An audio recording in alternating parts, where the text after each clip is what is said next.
오늘도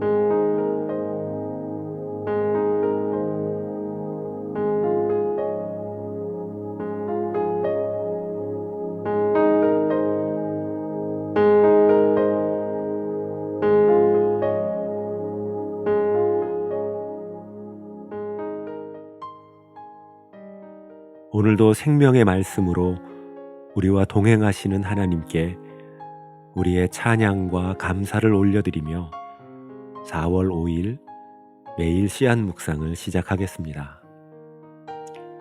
이제 성령 하나님의 임재를 구하며 기도드립니다. 보혜사이신 성령님, 주님의 현존 앞에서 마치 눈뜬 장님처럼 살아가고 분주한 삶을 핑계로 주님의 음성을 외면하는 저희들을 긍휼히 여겨주시고, 이 시간 저희들에게 주님의 모습을 발견하고 주님의 말씀이 들려오는 은혜를 허락해 주옵소서. 예수님의 이름으로 기도드립니다. 아멘. 이제 하나님께서 오늘 우리에게 주신 말씀을 읽겠습니다. 먼저 구약 성경 에스라 3장 11절 말씀입니다. 그들은 찬양을 부르기 시작하였으며 주님께 감사를 드렸다. 그는 친절하시고 그의 자비는 영원히 지속된다. 이제 신약 성경 마가복음 14장 26절 말씀입니다. 그들은 찬송을 부르고서 올리브 산으로 갔다. 이번에는 순서를 바꾸어 다시 읽겠습니다. 그들은 찬송을 부르고서 올리브 산으로 갔다. 그들은 찬양을 부르기 시작하였으며 주님께 감사를 드렸다. 그는 친절하시고 그의 자비는 영원히 지속된다. 오늘 우리가 읽은 마가복음의 말씀은 예수님께서 제자들과 마지막 식사를 나누신 후에 감람산으로 이동하시며 그들과 함께 찬송하신 모습을 우리에게 보여주고 있습니다.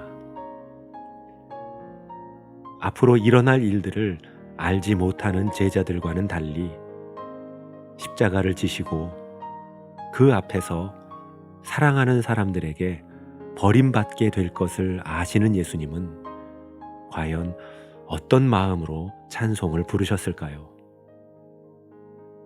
고난을 견디고 두려움을 극복하기 위해 스스로 용기를 내기 위해 부르신 찬송이었을까요? 저는 오늘 예수님의 찬송에는 그 이상의 의미가 들어있다고 생각합니다. 지난 1956년 중남미 에콰도르 밀림에 사는 한 부족을 선교하기 위해 미국 침례교 선교부에서 5명의 선교사를 파송합니다. 하지만 그 5명 선교사 전원이 원주민의 공격을 받아 순교하는 사건이 있었습니다. 혹시 모를 위험에 대비하기 위해 총을 소지하고 있었지만 그들 중 그 누구도 그 총을 사용하지 않았습니다. 그때 목숨을 잃었던 선교사 중에 30살의 젊은 나이였던 짐 엘리엇이라는 선교사가 있었습니다. 그에게는 결혼한 지 2년이 조금 넘은 아내와 어린 딸이 있었는데 그의 부인인 엘리자베스 엘리엇은 어린 딸과 함께 그 부족이 사는 지역에 들어가서 16년간 선교사로 헌신하게 됩니다. 그 엘리자베스 엘리엇이 남긴 글 중에 내가 맞이하는 모든 것은 하나님의 선물이다. 그리고 하나님께서는 내가 하나님께 돌려드릴 수 있는 것을 나에게 주신다. 그리고 내가 하나님께 드릴 수 있는 것들 중에는 참으로 여러 가지 종류의 재물이 있다고 말합니다. 여러분, 우리가 하나님께 드리는 찬양에도 여러 종류의 찬양이 있다고 생각합니다. 기쁘고 즐거운 마음으로 부르는 찬송만이 아니라 우리의 아픔과 상실도 하나님께 드리는 좋은 찬양이 될 수 있습니다. 하나님의 뜻에 순종하는 것 역시 하나님께 드리는 귀한 찬송이 될 수 있습니다. 평소 예수님께서는 하나님께서 기뻐하시는 일이 이 땅에 이루어지는 것을 자신의 양식이라고 말씀하셨습니다. 그런데 이제 하나님께서 예수님을 통해 이 세상을 구원하시려는 계획을 이루시려고 합니다.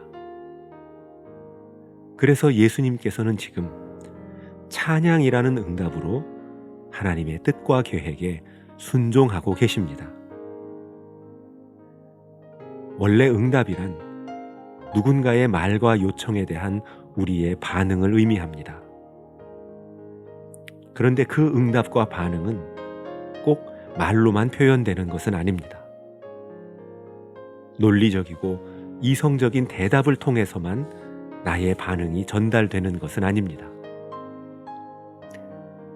때로는 침묵으로, 때로는 뒤따름으로, 때로는 노래와 찬양으로 우리는 하나님의 뜻과 계획에 응답할 수 있습니다. 특별히 찬송은 기뻐할 수 없는 일을 기쁨으로 응답하게 해주는 힘을 가지고 있습니다. 성도 여러분, 우리도 예수 그리스도의 발자취를 따라가려고 할 때에 또 하나님께서 우리에게 맡겨주신 소명을 감당하려 할 때 그 길이 눈물이 나고 벅찬 일처럼 느껴질 때가 있습니다. 하지만 그 길을 찬송하며 걸으신 우리 예수님을 기억합시다. 우리도 고난의 길 위에도 또 어두운 밤에도 우리의 찬양을 멈추지 맙시다. 그렇게 오늘 하루 우리의 삶의 자리에서 하나님을 찬양하는 소리가 울려 퍼지길 바라고 소원합니다. 기도드리겠습니다. 사랑의 주님, 오늘 하루 그 어느 날보다 우리 주 하나님을 높이는 하루가 되게 하옵소서. 저희들 감사할 만한 조건을 찾기 힘들다고 생각할 때, 저희들 앞에 펼쳐진 길이 갈수록 좁아진다고 느껴질 때, 기쁘게 순종할 수 있는 상황이 아니라 오히려 마음의 번민이 차오를 때, 그럴 때 더욱 주님을 찬송하고 노래할 수 있게 하시어 내 안에 하나님의 뜻이 이루어지는 기쁨을 발견하게 하시고 나의 눈물이 변하여 기쁨의 춤이 되는 은총을 누리게 하여 주옵소서. 이 모든 간구 우리 주 예수 그리스도의 이름으로 기도드립니다. 아멘. 이제 계속해서 하나님을 찬양하며 기도하는 시간 이어가시겠습니다.